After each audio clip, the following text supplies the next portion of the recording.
Hi, today I want to talk about the holistic best practice for gallstones.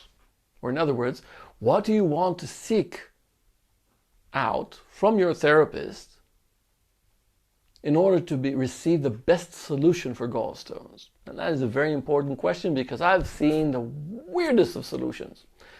I mean, it was, I think 30 years ago, when I first actually encountered this whole thing for my own needs. I was my first patient. I actually challenged the web with the question, what is there out there as a solution for gallstones? I really wanted to find something sane. I wanted something safe, and I wanted something that's realistic. And I've got to tell you, I was shocked that I got responses. I mean, the internet was young then. I was shocked with the responses and by the responses because there were some horrific ideas, scary as hell, things I would never try that people offered. And then I got one sane response. As far as I'm concerned, at least. I don't judge other people for their perspectives. I just wouldn't go following some of the ideas that, would drink chlorine as part of resolving gallstones. I mean, that's killing the person to solve an issue. So the real question here is, what was it about that protocol that made it sane? And what have I learned since in the past 30 years helping a hell of a lot of thousands of clients lose their gallstones without losing their gallbladder? So I can tell you for one thing that it was pretty clear that unless the situation was very acute and very, unmanageable, surgery was not my first choice. It had its place, but only where it was inevitable. So what was the holistic perspective that really worked for me? Well, the first thing it had to be was safe. And one of the very important things about the liver flushing that's commonly used around the world, I'm not the first to practice this, just one of the more systematic and cautious therapists around, I think. One of the first and more important things was the understanding that magnesium was a very important element in keeping this a safe protocol, taking out the stones in a way that did not threaten the patient with clogged ducts, with getting one of those stones stuck on the way out. That was not something I wanted to hear about. So I had to make sure I find something that was safe on that aspect. And magnesium was important here, both in the Epsom salt version, which is used during the flush, and as I learned over time, having enough magnesium was also a very key factor. So that is one aspect of the safe version, the professional version that I would like to see around the world.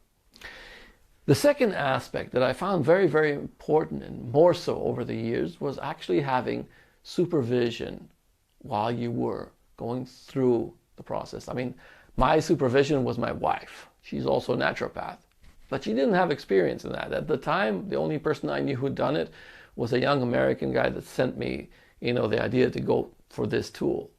It's not like I could fly him over and have him supervise my process, and he was not a professional, he was a layman.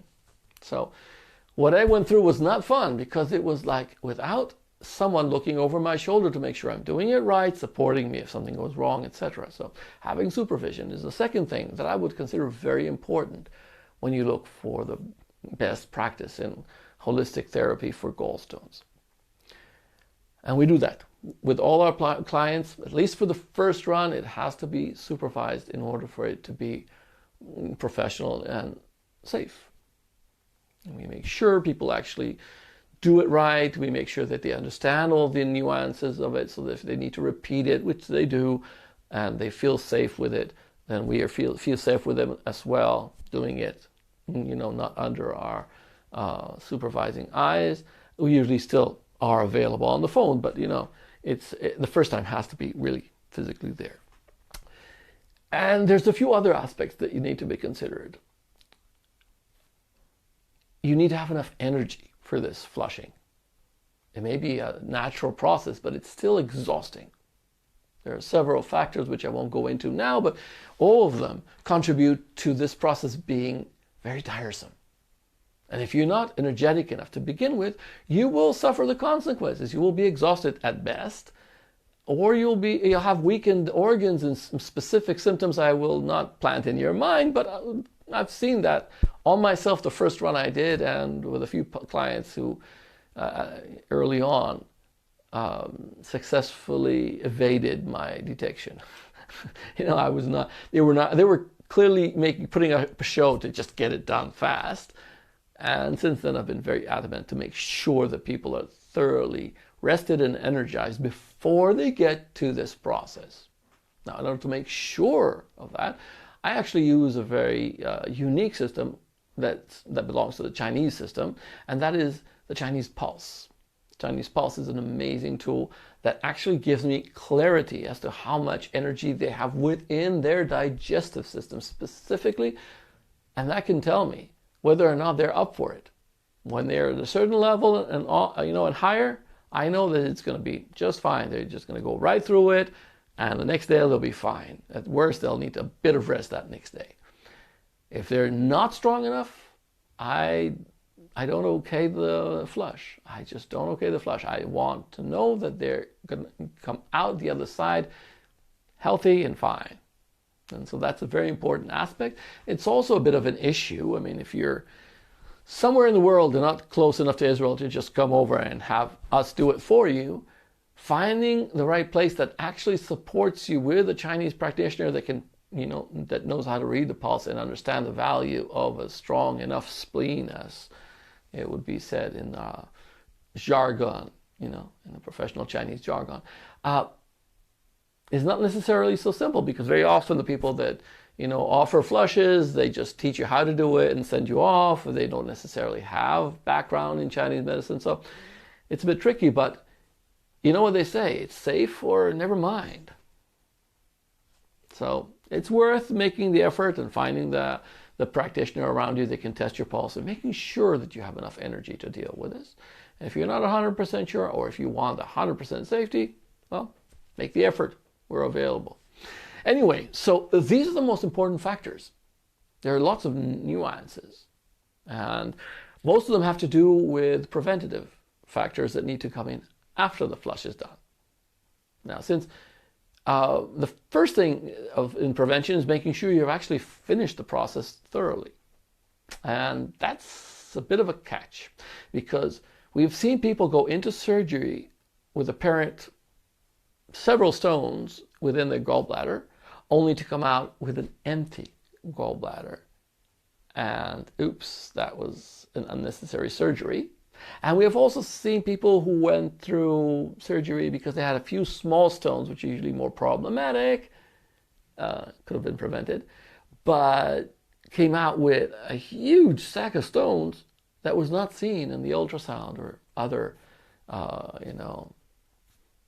MRIs or CT options. So yeah, it's a bit problematic. We don't really trust that perspective to give us the simple answer of whether or not this flush was enough, this first flush or second flush or whatever. So what we do to play it safe, to finish it thoroughly and leave people knowing that they have a peace of mind to live their lives without having to worry about the next biliary attack, we just make sure they repeat the flush until nothing comes out. I mean, that's simple, isn't it? So that's one of the tips that's very important for the prevention, and just doing the job right. Don't do it every day, again and again and again. That's irresponsible. You need to rest between flushes, and there's a lot more to be talked about, but I'm just giving a general picture of best practice. Remember, this is not meant to teach anyone the full process. It's just, to understand what to expect if you really want a good therapist to do the job, or if you're a therapist and you really want to go into it, or are doing it and are still not using all the best practice suggestions here. So, worth learning about this. If you're a practitioner, you can always talk to us. Okay, we're glad to help. So, the preventative aspects that makes this process thorough need to address preventative nutrition, especially hydration. I talked about that on a different video. It's very important to have enough physical exercise, preferably one that keeps you not just strong, but also flexible, because, If you swell the muscles too much, they actually block flow in the body. They don't, they don't assist in the flow. So you want to make sure that there's a lot of exercise, enough to really feel light and limber, but enough flexibility to make sure that you're still at your best, that your muscles are at your best. But also, if you cramp up your stomach muscles, for instance, it actually reduces the flow of bile, simply because everything is condensed in there. So flexibility is very important. Yoga for the win. This should also be general lifestyle suggestions like enough sleep, enough breathing, etc. Okay? And not less important, you want to make sure that the person is not still living his bitterness. Many people build their stone around bitterness from having their life goals, not really met, self-realization deficient, or just being generally frustrated with their life, whether it's their job, whether it's their relationships, whether it's, any other aspect of their lives. So that's also an important aspect in preventative measures. Seeing the whole picture is what makes the difference. When you really give a person the whole process, A to Z, you know that you're giving him, long-term benefits and not just short-term benefits. So, see you in the next one.